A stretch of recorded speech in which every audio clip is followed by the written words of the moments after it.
Hello guys, my name is Mohan Garg and welcome to my YouTube channel Study with Mohan Garg. So today we are going to discuss about a very interesting chapter which name is Two Stories About Flying, and this is a chapter of class 10th book of First Flight. And guys, this story is subdivided into two parts. First is his first flight and second is Black Aeroplane.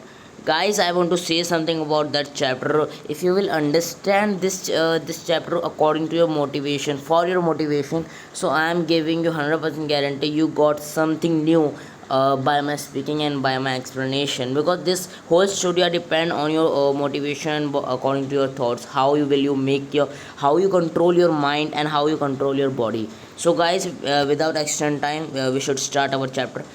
So guys, सबसे पहले हमारा आता है his first flight the young seagull. अब guys सबसे पहले question उठता है सीगल क्या होता है.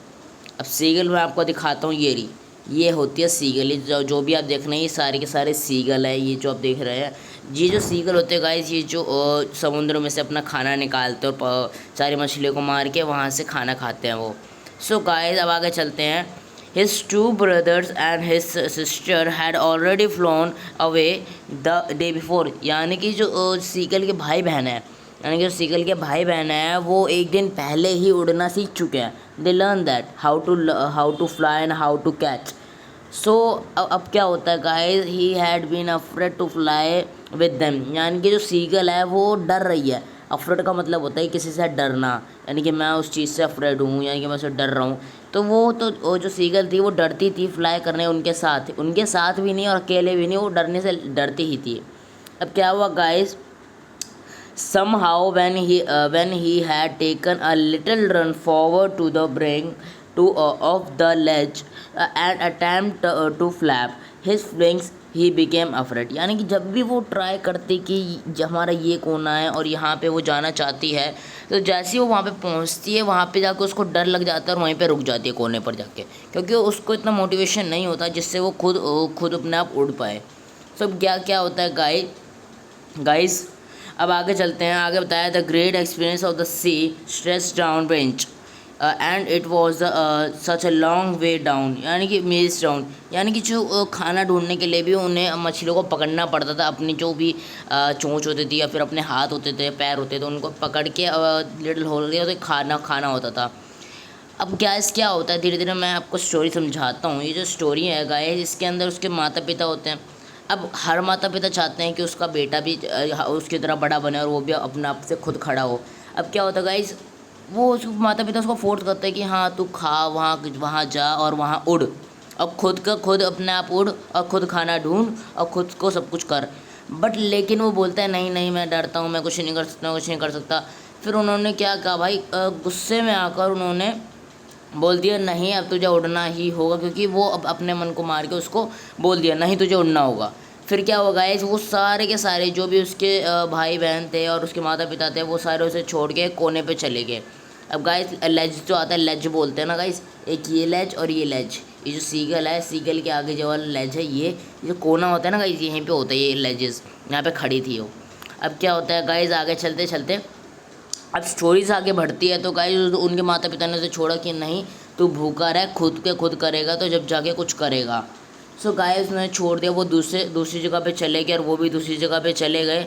सो गाइस क्या होता है, धीरे धीरे उसको भूख लगती है. वो नहीं मानता, क्योंकि उसको इतना डर लगता है कि चाहे कोई भी आ जाए, मैं नहीं उड़ सकता, मेरे पास मैं कुछ नहीं कर सकता. अब धीरे धीरे क्या होता है, वो उसके माता पिता होता है खुद के एफर्ट मारो, खुद ही अपना आप उड़ो, लेकिन वो नहीं उड़ता. अब धीरे धीरे टाइम जाता है, क्योंकि वो दोनों अलग होते हैं. सीगल अलग हो जाती है और उसके माता पिता और भाई बहन अलग हो जाते हैं.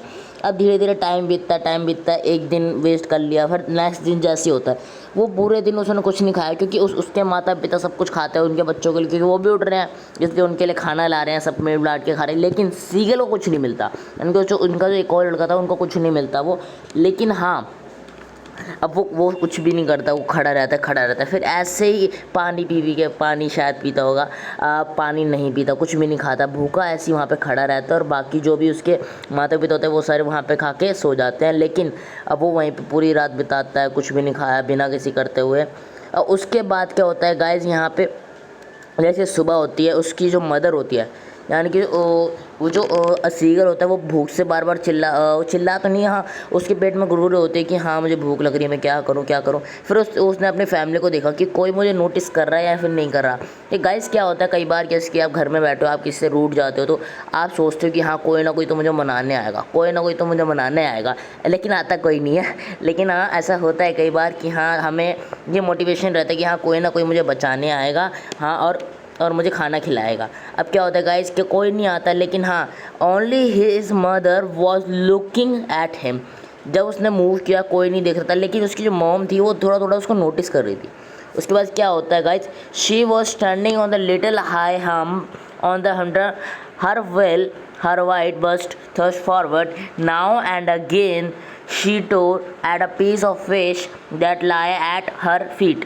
अब गाइस क्या होता है, उसकी जो मदर होती है वो वहाँ पे कोने पे खड़ी होती है, लजिस पे खड़ी होती है। उसके बाद वहाँ पे छलांग मार के जैसी मछली आती है उसको पकड़कर ऊपर ले आती है। अब ऊपर लाने के बाद उसको अब अपनी चोंच से जो चोंच होती है वो बहुत ही धारदार होनी चाहिए, जिसकी वजह से उस जो मछली है उसको काट सकें, टीयर कर सके। अब गाइस यहाँ पे टीयर का मतलब समझ रहे हैं कि जो टीयर होता है वो कई लोग बहुत कम लोगों को पता होगा टीयर का मतलब क्या होता है। टीयर का मतलब होता है फाड़ना। राइट गाइस, ऐसी जो उसकी मदर होती है वैसी जो मछली की खाल होती है ना उसको फाड़ती है और उसको सबको देती है। लेकिन सीगल जो होती है वो उसको देख के तरस रहा होता है कि अब मैं क्या करूँ, मेरे को भूख लग रही है, भूख लग रही है। अब गाइस क्या होता है, धीरे धीरे करके अब उसको भूख तो लग रही होती है, लेकिन फिर वो कुछ भी नहीं करता क्योंकि वो वहाँ पे जा भी नहीं सकता। अगर वो गया तो मुझे उड़ना पड़ेगा, फिर कुछ नहीं करता। फिर धीरे धीरे क्या होता है गाइस, जो उसने फाड़ा उसको ललचा रही होती है, क्योंकि जो उसकी माँ होती है, कोई भी माँ अपने बच्चे को ललचाएगी तो नहीं, लेकिन हाँ उस माँ को पता था कि हाँ मेरा जो बच्चा है वो ज़रूर कुछ ना कुछ करेगा, भूख के मारे करेगा लेकिन कुछ ना कुछ करेगा। लेकिन भाई गाइस ऐसा हुआ भी, उसने कुछ ना कुछ किया। अब गाइस क्या हुआ, जो उसकी मदर थी उसने अपने जो चोंच में उसने थोड़ा सा खाना लिया, यानी कि जो हमारे फेस थी उसका थोड़ा टुकड़ा लिया टीयर करके, और जो सीगल की तरफ उड़ी। सीगल की तरफ उड़ी तो क्या हुआ गाइस, जब वो देख रहा सीगल तो उसने देखा कि हाँ मेरी मदर आ रही है मुझे खाना खिलाने मेरा, और ऑटोमेटिकली वो अट्रैक्ट होने लगा अपने खानों की तरफ। ये धीरे धीरे पैर बढ़ाए खा गए गा गा गा गा ही बिंग टू ट्राइंग हम सम गो फूड। वो खाने के लिए तरस रहा था, थोड़ा थोड़ा एक एक कदम कर करके वो कोने तक जा रहा था। अब वो जैसे जैसे उसकी मदर पास आ रही वैसे वैसे वो जा रहा था। लेकिन जैसे ही उसकी जो मॉम थी, जैसे ही उसकी मॉम उसको छोड़ के आगे गई, ये गाइस आप देख सकते हैं, ऐसे उसकी मॉम आगे गई और वो भी वहाँ से फिसल गया। वो सीरियल देखते कि मॉम तो जा रही हैं, अब मेरे को खाना नहीं मिलेगा, तो अब वो धीरे धीरे करके वहाँ से फिसल जाता है। जो कोना होता है वहाँ से फिसलता है और वो खाने के चक्कर में उसको कोई नोटिस ही नहीं करता, उसका फोकस सिर्फ खाना पे रहता है और वो उड़ जाता है। और उड़ के वो वहाँ पर चला जाता है अपनी मॉम के पास, और मॉम का खाना छूटते ही मॉम ने खाना छोड़ दिया और उसने पकड़ लिया। उसके बाद वो वहाँ से जब उड़ के वापस आता है तो वो सब उसकी शाबाशी देते कि तुमने उड़ गया। फिर वो जब नीचे देखता है वो बहुत खुश होता है कि मैं उड़ना सीख गया, मैं नहीं गिर रहा, मेरे को कुछ नहीं हो रहा।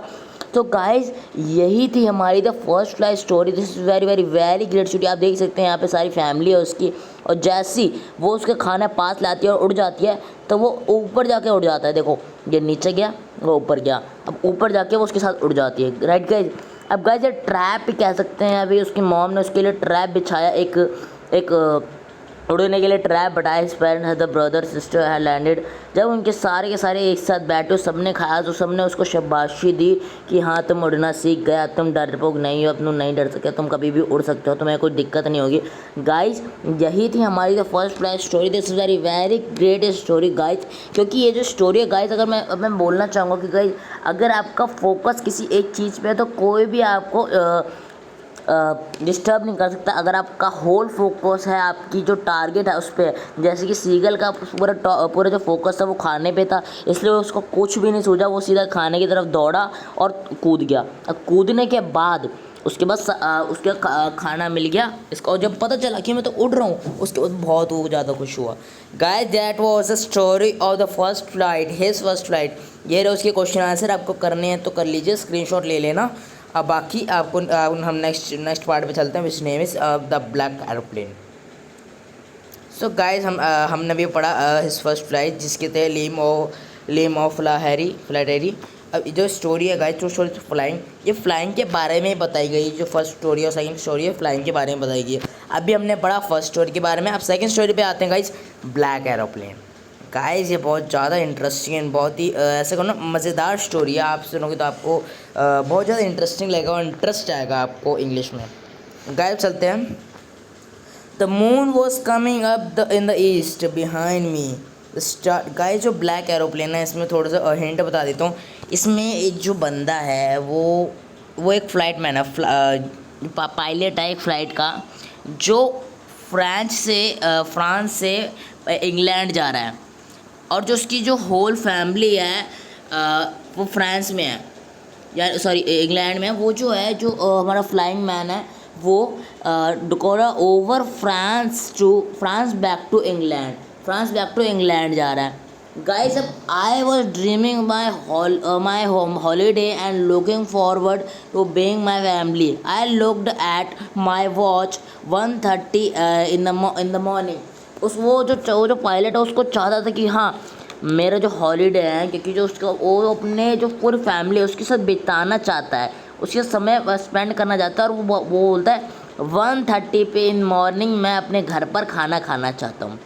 I should call Paris control soon. Guys जैसे बोलते हैं ना पेरिस कंट्रोल सून, जैसे पायलट हमें हर कोई बोलता है पेरिस कंट्रोल सून, स्टार्टिंग में होता है जैसे स्टार्टिंग करते हैं। As I looked down past the nose of the aeroplane, I saw the light of a big city in the front of me. I switched on the radio and said, Paris Control, DS088 here.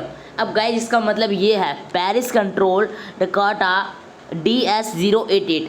अब guys इसके अंदर अगर question बनता है कि जो pilot था वो कौन सी फ्लाइट उड़ा रहा था, तो इसके अंदर दिया हुआ है DS088। ये फ़्लाइट का नाम में है, क्योंकि हर बार क्या होता है गाइस, ऐसे हम किसी का नाम नहीं रख सकते कि इंडियन फ़्लाइट वैसी फ़्लाइट। हम ये नाम रखते हैं इसकी कोई नंबर हो गया, उसी के हिसाब से किस मॉडल होता है उस हिसाब से ही नंबर रखे जाते हैं। ऐसे ही यही था जिसका नाम था Dakota DS088 here. Can you hear me? क्योंकि जो हेडक्वार्टर होता है वो सारा कंट्रोल वहीं से कहते हैं। सिर्फ और सिर्फ जो पायलट होता है वो सिर्फ डायरेक्शन बदलता है, असली काम तो हेडक्वार्टर करता है, जो भी उसको इंस्ट्रक्शन देता है। I am on the way to England over. वो इंग्लैंड की वे पर है। The voice from the radio answer me immediately DS088 I can hear you. यानी कि मैं तुम्हें सुन सकता हूँ। You ought to turn 12 degree west. यानी कि जब उन्होंने बताया कि हाँ कि अब तुम टर्न 12 ईस्ट की तरफ लो, अपने जो प्लेन है उसको 12 डिग्री ईस्ट की तरफ लो, DS088 ओवर। उन्होंने बोला कि इस डायरेक्शन में मुड़ जाओ। तो उसके हो गया I check the map and the compass switch over my second and last fuel tank and turn the Dakota 12 degree west toward England. अब इंग्लैंड की तरफ डालते उसने मोड़ दिया और 12 डिग्री मोड़ दिया उसने अपने फ़्लाइट को। I will be in the time for breakfast. वो सोच रहा था कि मैं टाइम पर अपने घर पहुंच जाऊंगा और वहाँ पे जाके अच्छी तरह खाना खाऊंगा। I thought a good big English breakfast. उसको बहुत अच्छा खाना खाना है, वो बहुत ज़्यादा इंटरेस्टेड था कि हाँ मैं अपने घर के लिए अपने घर पे ज़रूर खाऊंगा। Paris was about 150 kilometers behind me when I saw the cloud।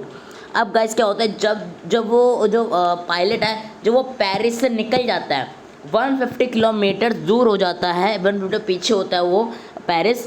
जब वो उसको क्या दिखता है, वो होता है कि क्लाउड, स्ट्रोमी क्लाउड, यानी कि जो बहुत ही आंधी वाले तूफान होते हैं ना गाइस, वो सामने उसको दिखे। There were They looked like black mountains starting the front across the sky। अब क्या होता है गाइस, ये जो स्ट्रोम है, जो क्लाउड है, इसको ना एक जो क्लाउड का माउंटेन दिखता है, जो क्लाउड का पहाड़ दिखता है बहुत बड़ा, जिसकी वजह से। और जब वो उसको फ्यूल टैंक में दिखता है तो फ्यूल में भी इतना नहीं होता कि हाँ वो कुछ कर पाए। फिर क्या होता है, वो क्या सोचता है कि अगर मैं इसको गया तो मैं इसको फंस सकता हूँ। तो उसने क्या किया, वो वहाँ पे उसने सोचा कि क्या मेरे को बैक लेना चाहिए पेरिस, नहीं तो मैं फंस सकता हूँ, क्योंकि कोई बहुत कम लोग यहाँ से जाते हैं और ये बहुत रिस्की है। उसके बाद क्या गाइस, उसके बाद उसने सोचा नहीं, but I wanted to get home, I wanted that breakfast. उसको ब्रेकफास्ट करना ही है। I will take the risk, मैं रिस्क लूँगा। I thought and flew that all Dakota straying into the storm. उसने सब कुछ डिसाइड कर लिया कि हाँ अब मुझे जाना है और जाना है। फिर वो घुस गया, अब स्ट्रॉम के अंदर घुस गया वो। Inside the cloud everything was suddenly black, सब कुछ ब्लैक ब्लैक हो गया। It was the impossible to see anything outside the aeroplane. वो बहुत बहुत मुश्किल हो गया था बाहर कुछ देखना, सब कुछ बहुत ही ब्लैक ब्लैक हो गया था, जिसकी वजह से उसको नज़र ही नहीं आ रहा था। The old aeroplane jumped and twice in the air. I looked at the compass, could not believe. सबको जब उसने सोचा कि हाँ मुझे अब खुद ही मैप पे देखना चाहिए, और जब उसने मैप जो कंपास था उसको खोल के देखा, आई couldn't believe, उसको विश्वास ही नहीं हो। ये गाइस आप देख सकते हैं, ये है पायलट, और यहाँ पे जो भी एकदम क्लाउडी हो गया था। उसके बाद क्या, my eyes the compass was turning round and round and round. जो उसका कंपास है, जब उसने देखा चारों वो बार बार घूम रहा, इधर उधर ईस्ट वेस्ट नॉर्थ साउथ चारों तरफ घूम रहा, उसको समझ ही नहीं आ रहा। फिर वो उसने सोचा it was dead, it would not work. The other instruments were suddenly dead too. I tried the radio. उसने रेडियो पे भी ट्राई किया, Paris control, can you hear मी। बोलते हैं ना कि भी दिक्कत आती है तो हम कंट्रोल से ही बात करते हैं कि can you hear me. There was no answer, वहाँ से कोई भी आंसर नहीं आया, और रेडियो भी डेड हो चुका था। I had no radio, no compass, and I couldn't see anywhere. I was lost in the स्ट्रोम, यानी कि मैं जो स्ट्रोम में खो चुका हूँ, अब मेरा कुछ नहीं हो सकता। Then in the black clouds quite near me, यानी कि उसके पास एक एरोप्लेन आया। आई सी अनदर प्लेन, यानी जो उसने एक दूसरा प्लेन देखा।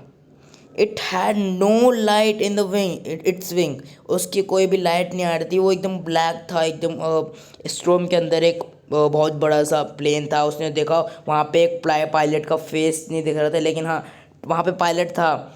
टोट वन me, I was very glad to see another person, he lifted one hand the waved. उसने एक दिखाया, हाय बोलते हैं ना गाइस कि हाय, यहाँ पे देखो फॉलो मी। अब उसको क्या लगा, वो बोल रहा है कि follow me, he was saying follow me, यानी कि वो कह रहा है कि उसको लगा ऐसा कि जो ब्लैक एरोप्लेन का बंदा है वो कह रहा है कि मुझे फॉलो करो। He knows that I am lost. I thought he is trying to help me. यानी कि वो लॉस्ट हो चुका है, और जो ब्लैक एरोप्लेन वाला बंदा है वो मुझे बचाने आया है, and I should go with him. अब गाइस क्या होता है, he turned his aeroplane slowly to the earth north in front of my Dakota. So what will be easier for me to follow him. I was very happy to go behind the strange aeroplane like an obedient child. एक आज्ञाकारी शिष्य की तरह जो उसके सामने वाला aeroplane था उसको एक तरह से फॉलो कर रहा था। After half an hour and strange aeroplane was still there and in front of me the clouds now, यानी कि जो उसके सामने जो भी ब्लैक क्लाउड थे वो सारे धीरे धीरे हटने लगे। आफ्टर हाफ एन आवर, आधे घंटे के बाद वो सारे क्लाउड हटने लगे, और उसके बाद वो पहुंच गया। अब गाइस ये देखते हैं, यहाँ पे उसका एरोप्लेन खड़ा है और यहाँ पे ये रहा पायलट। अब there was only enough fuel old Dakota last tank to fly for 5 or 10 minutes more. अब जो डिकोटा में जो फ्यूल बचा था वो सिर्फ 5 या 10 मिनट्स और चल सकता था। And I was starting to feel flight land again, वो दोबारा से टेंशन होने लगा कि अब क्या होगा क्योंकि वो अकेला था कि गिर सकता था, कि अगर फ्यूल नहीं होगा तो वो डेड हो जाएगा। But then he started to go down and he follow through the storm. Suddenly I come out of the cloud, वो क्लाउड से बाहर आ गया ना। So two long straight line. तो ये होता है ना कहीं अगर हर रात में कोई फ्लाइट लैंड करी तो गलत लैंड ना कर जाए, इसलिए लाइट बनाते हैं कि 2 स्ट्रेट लाइन आती है, उसके बीच में आपको लैंड करना होता है। तो वहाँ पे वो उसको दिखने लगी, इसका मतलब उसको पता चल गया था इट वॉज अ रनवे, उसको रनवे मिल गया। It means this is an airport and I was safe, वो सेफ था। I turn the look at my friend black arrow but in the sky the empty. जब उसने उसको दिखा, जब पीछे देखा कि मेरा दोस्त कहाँ है जो ब्लैक एरोप्लेन में बैठा था, देर वॉज नो वन, क्योंकि वहाँ पे कोई नहीं था, वहाँ पे एकदम खाली हो गया था। I landed and was the not sorry to walk away the old Dakota near the control tower. I went to ask to a woman control center where I was and who other pilot was. I wanted to thank you। यानी कि जब भी वो वहाँ पे पहुँचता है और कंट्रोल रूम में जहाँ पे वो वुमेन बैठी होती है, यानी कि जो भी कंट्रोल करती है, रिसेप्शनिस्ट वगैरह, उससे वो पायलट पूछता है कि जिसने मेरी हेल्प की वो कहाँ है, मैं उसको थैंक यू बोलना चाहता हूँ कि कहाँ है, बताओ जल्दी बताओ, क्योंकि उसने उसकी हेल्प की, क्योंकि उसको एक ही सहारा था। अब क्या होता है गाइस, यहाँ पे बहुत फनी थिंग होती है। She looked at me very strangely, वो उसको बहुत स्ट्रेंजली देखती हैं। And then laughter another aeroplane. वो आज करती है जो वुमेन होती है, वो कोई और aeroplane.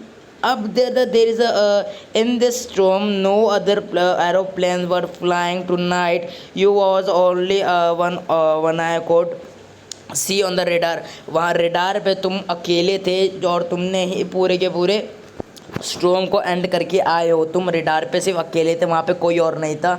So who help me. वो सोचता है कि तो किसने मुझे हेल्प की, सेफली विदाउट अ कंपास और a radio and without any more fuel and how का माई टैंक। उसके अंदर किसी ज़्यादा टैंक भी नहीं था, और उसको कैसे किसने हेल्प की, वो एकदम चकित हो गया था। और वो सोचता रहा कौन किसने मुझे हेल्प की, किसने, मतलब who was the pilot of the strange black aeroplane flying in the air without light, बिना लाइट, क्योंकि हाँ हर एरोप्लेन में लाइट होती है लेकिन उसके अंदर लाइट नहीं थी, इसकी वजह से उसको फेस भी उसको नहीं दिखा, लेकिन हाँ एक तरह से वो उसको प्लेन दिख गया। अब गाइज मैं आपको एक चीज़ पूछना चाहूँगा कि वहाँ पर रेडार पे कोई रियली में ही कोई एरोप्लेन था, राइट और नॉट? कमेंट में ज़रूर बताइएगा कि असली में वहाँ पे कोई था या नहीं। मेरे हिसाब से गाइस नहीं था, वहाँ पे कोई भी एरोप्लेन नहीं था। And the black aeroplane was the imagination of the pilot, क्योंकि जो पायलट की इमेजिनेशन थी उसकी तो इतनी स्ट्रॉन्ग थी, कुछ भी आ जाए कि मुझे अपने घर पहुँचना है। आपको बताया था ना कि उसको अपने फैमिली के साथ खाना खाना है, तो उसके बाद एक विल पावर थी कि हाँ मैं अब पहुँचूँगा और मैं पहुँचूँगा। तो वहाँ पे वो जा रहा था, उसको ऐसे इमेजिनेशन बन गई कि कोई उसे फॉलो करने के लिए बोल रहा है, और उसके साथ वो पीछे निकला और वहाँ पे पहुँच गया।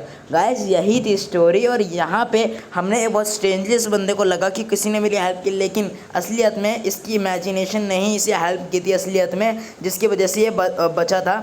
Guys, that was the chapter 2 stories about flying. If you like this video, so subscribe, like and share to your friends guys, and please subscribe, because according to your subscribe my motivation will increase.